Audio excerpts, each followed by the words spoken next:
Good evening, everyone. Today, of course, is Wednesday evening, and our KINS Zoom class. And the parsha is Korach. Of course, the story of Korach is very well known. Korach was engaged in a rebellion, largely for his own interests, and of course, we know that he was swallowed up by his own interests.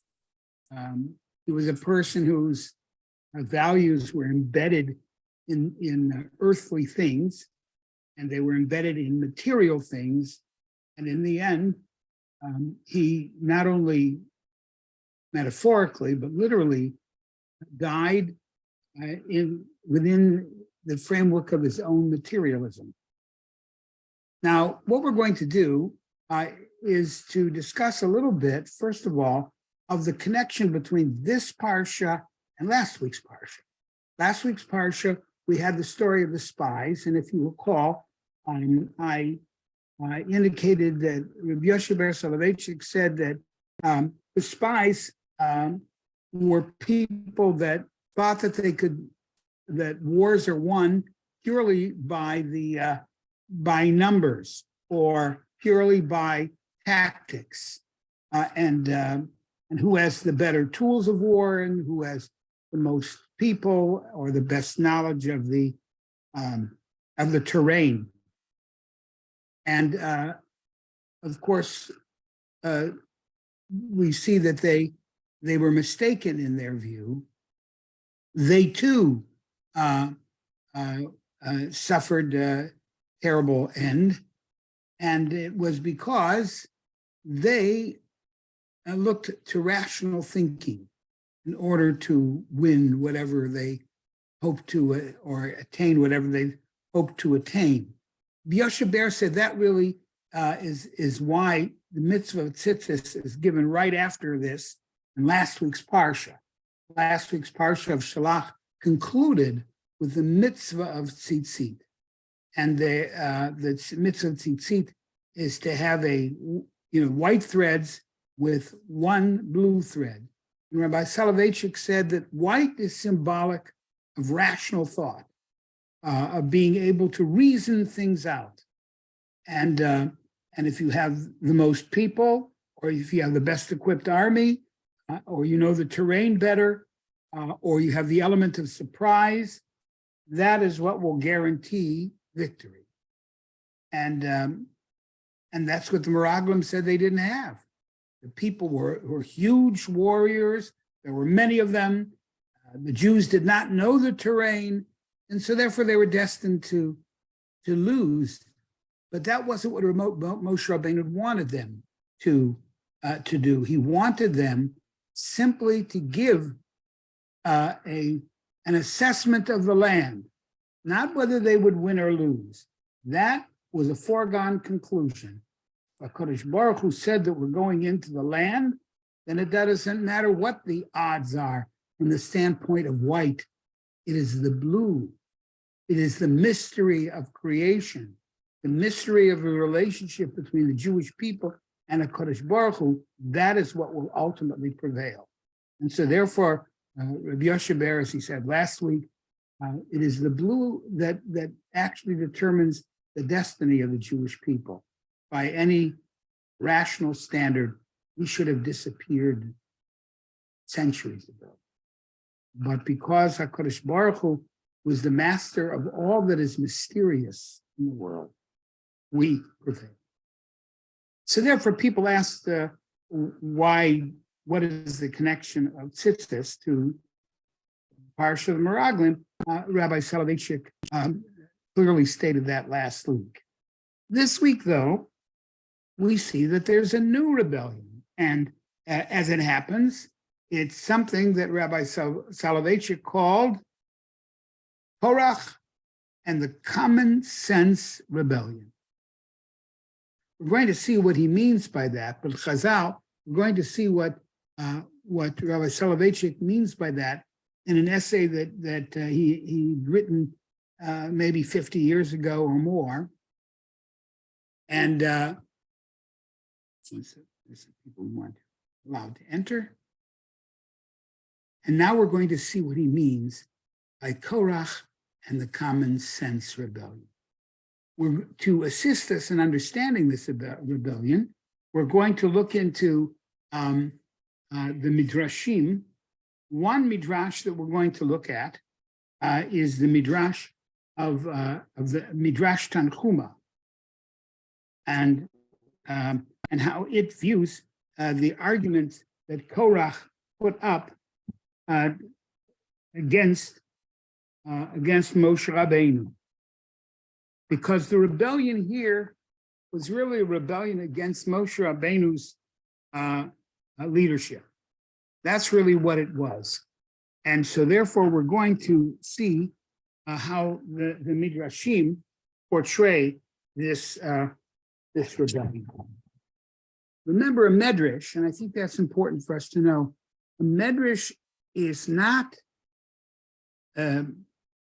determined to teach us actual historical proof. The medrash really focuses more upon self-understanding, to understand us. So the medrash sometimes will put words in the mouth of Korach or words in the mouth of any number of characters within the Torah. And of course, it does give us insight as to what happened then, but it really teaches us about us. So let's begin with a medrash on Tehillim, which is called the Medrash Shochar Tov. The Medrash Shochar Tov.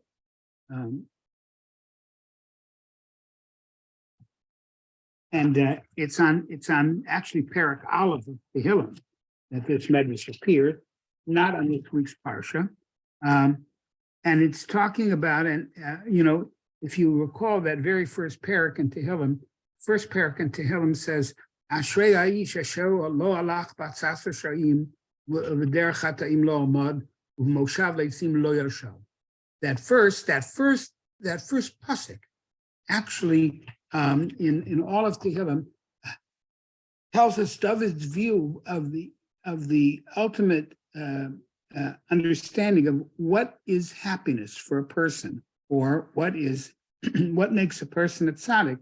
And of course, he says tzaddik is somebody who does not walk in the path of sinners, and Moshav leitzim ultimately says Moshav leitzim lo yashav, does not sit in the council. Leitzim are people who are naysayers. That's basically what leitzim are. Now, of course, in modern Hebrew, and not just modern Hebrew, I would say over the years, a leitzan was always a clown. But a clown, even though the clown decides that he or she, usually it's a he, wants to poke fun, it's usually good-hearted fun. But a leitz, same root, leitzan, different. The leitzan is a person who is a cynic. What is a cynic? Oftentimes I'll ask people, what's the difference between a cynic and a scholar? Well, they both ask questions. The cynic asks questions, and the scholar asks questions. The difference is only the scholar is interested in the answer. The cynic is disappointed when he gets an answer. And Korach was a cynic. He was, as Chazal actually portray him, a leitzan, right? He was a person who was cynical in his view of the world, and certainly cynical in his view of Moshe Rabbeinu.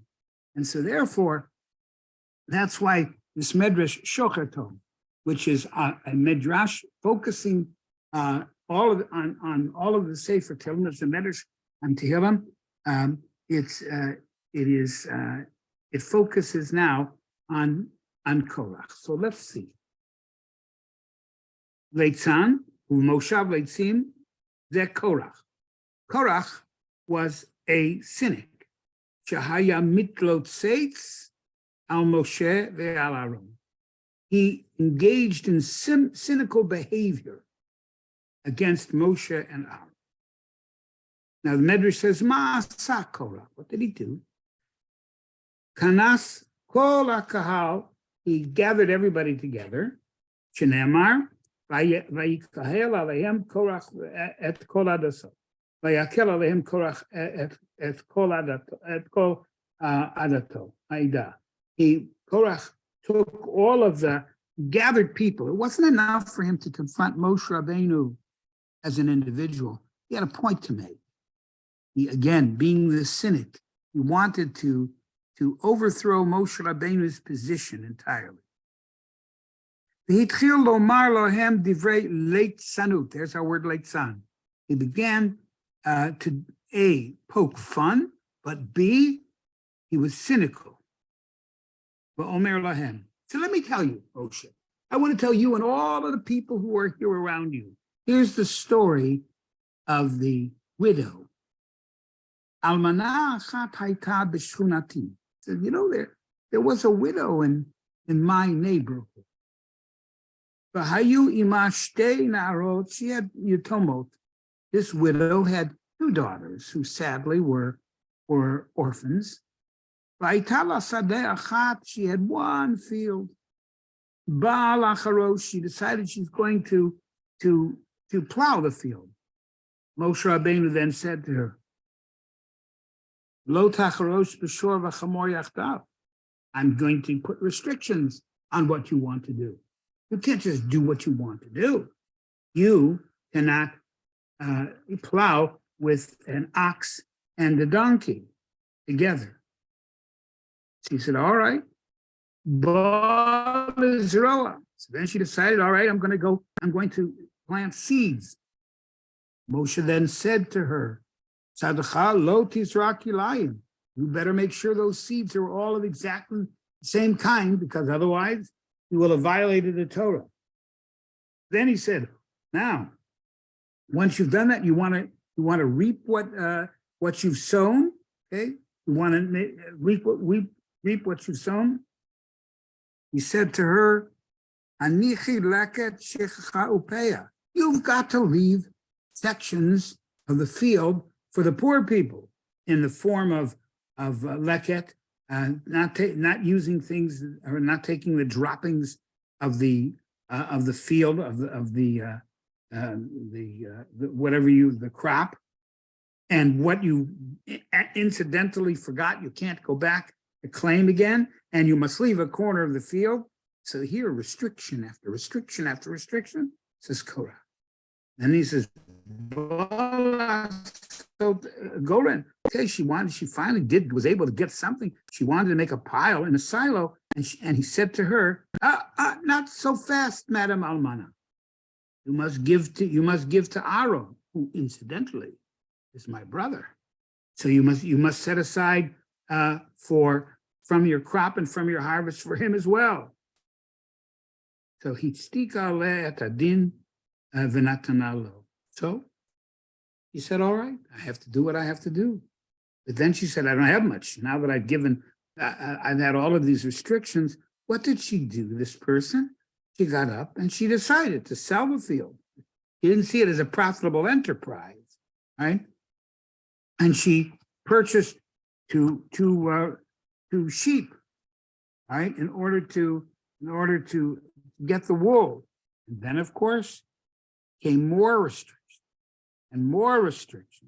about what she could do. She had to give Reishis Agay, she had to give the initial shearing, had to go to Aaron, etc., etc., etc. Then when she finally shechted the sheep, so then that also had to be taken away and given to the Kohanim and to the poor. So Korach says, and this is the story of the widow. That's the first medrash. Now, how do we know that this probably did not directly take place? Well, first of all, they weren't in Eretz Yisrael. Some of these things didn't apply at all. And not only that, then of course, they didn't have fields in the desert per se. But the issue isn't whether we're talking about historical truth. Medrash puts words into the mouth of Korach to show the cynicism with which he saw the Torah and its life and Moshe Rabbeinu's leadership. So that's the first story that Chazal say about, and that's from the Medrash Shochar Tov, that Korach was a leitzan. He was one who belittled the laws of the Torah. Then the Medrash Tanchuma, which is much more well-known, and it's quoted very often by Rashi and others. Here's what the Medrash Tanchuma says about Korach's argument, a different argument.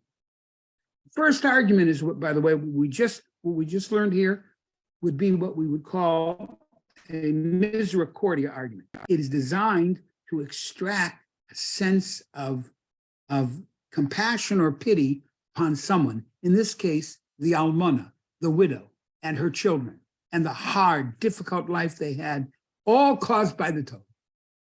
That's called a misericordia argument. Now we're going to see Torah is going to offer a common sense argument, as I mentioned earlier. That this is the terminology of Rabbi Yoshe bar Soloveitchik. And so he came, according to this, Korach came and he took sides, and he said, because the Torah tells us that we are to have tzitzis, Korach comes, he says, Chabashayla, I want to ask you a question of Jewish law, Shaila, question of Jewish law. Now, once again, certainly it could have happened. But he comes to him, according to the Medrash, he comes to Moshe Rabbeinu and he says, let me ask you a question. You say that there's supposed to be on our tzitzis one blue thread, right?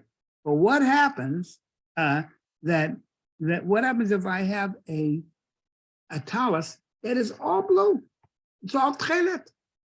Is it kosher or not? And Moshe Rabbeinu said, Korach said, is it pater from tzitzis or not pater from tzitzis, according to this?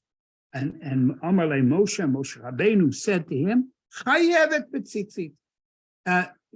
The color on the cloth around it does not exempt the tzitzis, does not exempt the garment from tzitzis. So Korach said, I don't get it. It says, a talus, which is entirely blue, is not poteret, all right? And one which has only one thread is poter, is exempt from V'arbat chutim poter otam. The four chutim then will exempt you. And so, but if you have an entire garment which is blue, that doesn't exempt you from tzitzis. So it's a common sense argument. He says, common sense, that's all. I'm just sort of the old Will Rogers technique. I'm just coming with some common sense. Then he comes to Moshe Rabbeinu the next day, according to our Medrash Tanchuma, and he says, Bayit malei sfarim.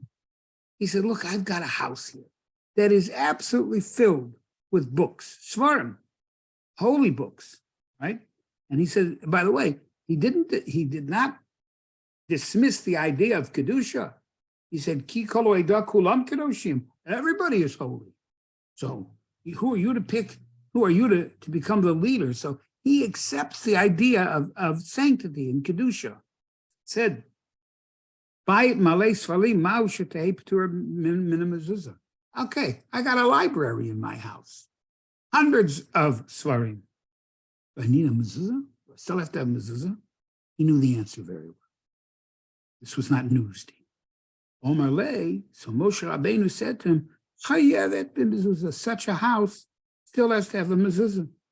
Omar lei, kol haTorah kula, okay, all 278 parshiot, that I have all of those. Chiyet ba kulan ain't poteret at them. You still need a mezuzah, you're telling me. Stay partial, sheba mezuzah, potrot, at the bite. And now you're telling me if I put a parchment on my door, which has 278, doesn't work. Okay, but if you have one with only two, the mezuzah that does fulfill the obligation.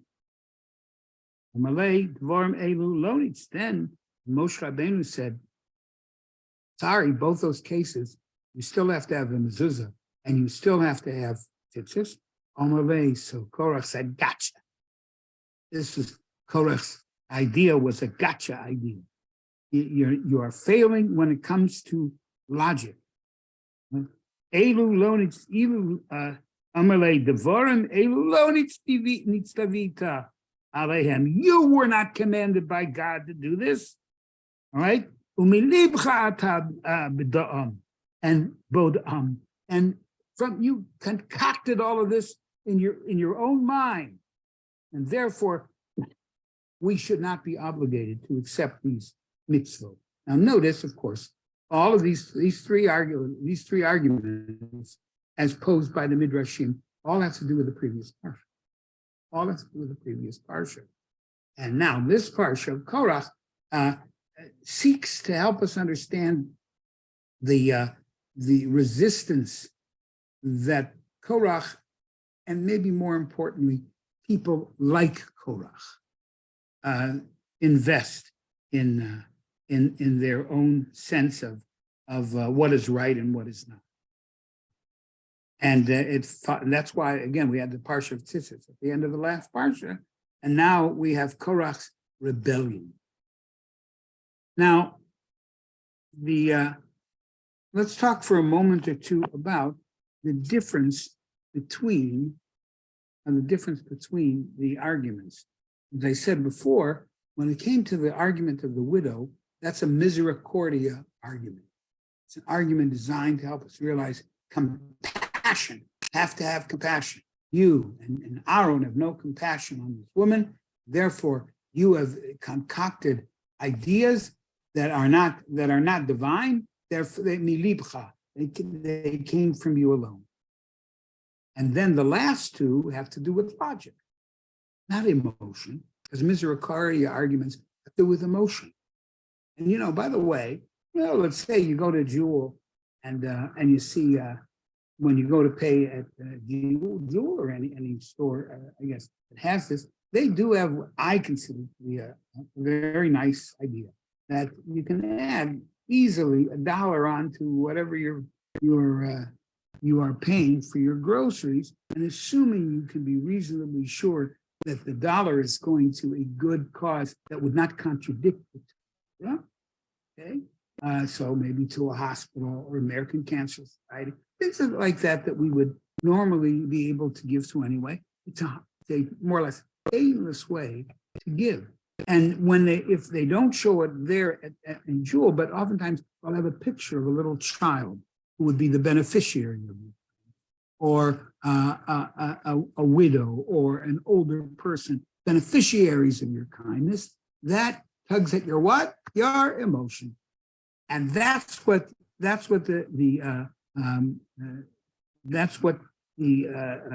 Medrash Shochar talked to do with the case of the widow.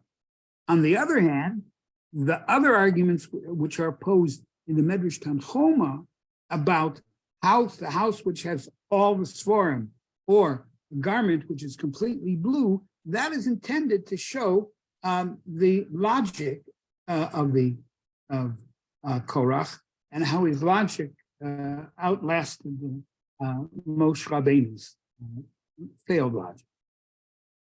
From here, we learn a very important lesson. The lesson is the Torah is not based on logic. Kodesh Baruch Hu's logic is what prevails, not the logic that we have here on earth, which of course, it doesn't say don't use your own logic, but when the Torah gives us a mitzvah, it defies logic. The Parah Aduma defies logic, and other mitzvot defy logic in and of itself. But what we have is the mitzvah of a Kadosh Baruch Hu. That's why Korach said, Lo nitztavita. You weren't commanded. It was commanded. And even though it didn't meet the criteria of a person like Korach, who, by the way, Chazal say was very bright, very rich, nevertheless, follow what the Torah tells us and what Chazal tell us, not the direction of our logic. Obviously, there's nothing wrong with using logic, obviously. But in the end, we have to realize that the Torah itself is beyond the scope of human logic, and rather it is given to us by HaKadosh Baruch Hu. So this is the story of Korach, and this is again his ultimate failure. And we'll conclude with a Mishnah in Pirkei Avot. Of course, Pirkei Avot, we in many congregations, we continue reading Pirkei Avot all the way through until Yom Kippur or Rosh Hashanah. So if you have a chance to continue reading it this week, it happens to be chapter 4, Perek Daled, but just learning Pirkei Avot in and of itself is a great element for us. But I want to conclude, because in Pirkei Avot it says that we have to realize that kol machloket hi l'shem shamayim sofa litkayim, that any disagreement where both parties are seeking truth and not their own grand plan, that machloket and its principles will endure. Kol machloket she'ein l'shem shamayim, any machloket which in itself is really based upon one or both of the individuals are really looking to seek their own heightened place. That's ein sof l'tkayim. Now, what is an example of Moshe of a machloket l'shem shamayim? That is the machloket of those disagreements between, let's say, Hillel and Shammai. Okay? And what is an example of a machloket which is not l'shem shamayim, which is for personal gain, whatever that gain is? That would be Korach va'adan. Korach and his group of people with. So the question is, wait a minute, the parallel seems to be off. On the one hand, you have Hillel on one side and Shammai.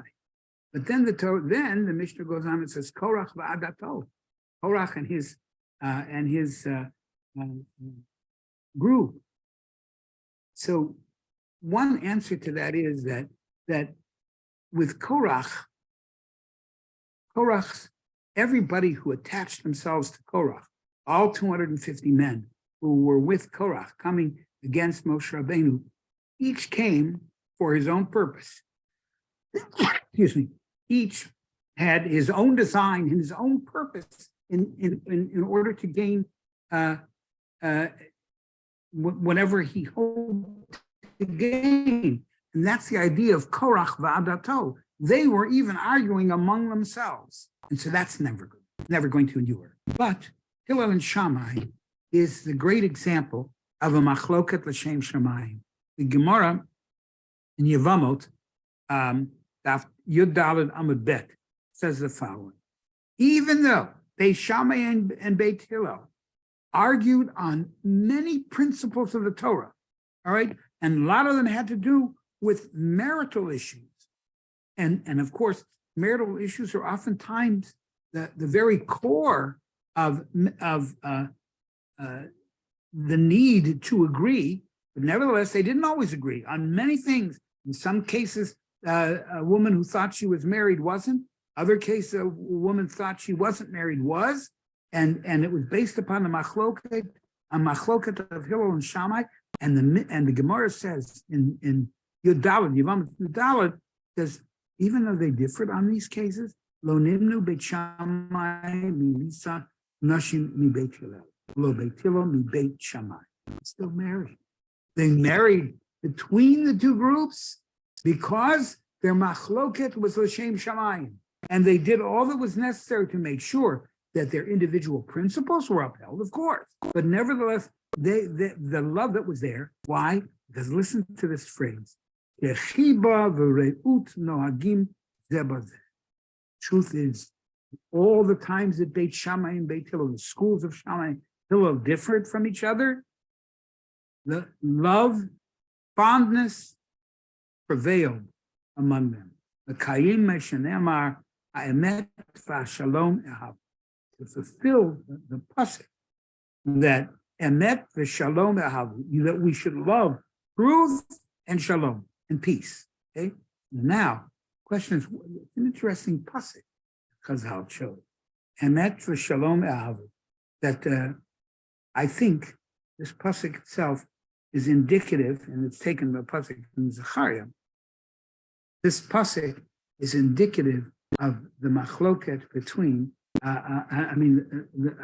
not between, but the machloket of shall we say, the litigants between Moshe Rabbeinu and Aaron. And because it wasn't against them, Moshe and Aaron, what does it say? Emet. Moshe emet v'torato emet. That on the one hand, what does it mean to have a machloket l'shem shamayim? Emet. God's HaKadosh Baruch Hu's seal is emet, as Chazal tell us. And so emet is one side of it. Shalom. Oev shalom v'odev shalom. That who were the people who embodied peace? Aaron. Moshe, on the one hand, embodied emet. Moshe emet v'torato emet. And Aaron was Oev Shalom v'Rodev Shalom, Ohev et Abriot. And so therefore, when those two principles are the guiding lights of either or hopefully both sides in a disagreement, then all the principles will remain forever. But when one side does it for their own self-interest, that is when it falls apart. So therefore, the Gemara tells us, Hillel and Shammai, Beit Hillel, Beit Shammai, they married, they intermarried between them, and they did it joyfully because of the love that they had. Why? Because the Emet, Shalom, were the guiding lights of their whole lives. So that concludes our discussion this evening. I want to wish everybody a happy Chodesh Tammuz. May it be one which brings peace and happiness to the Jewish people and to all of us. And we'll see you in Shem next week. Thank you, Rabbi Meyer. Thank you so much. It was lovely. You're welcome. Thank you.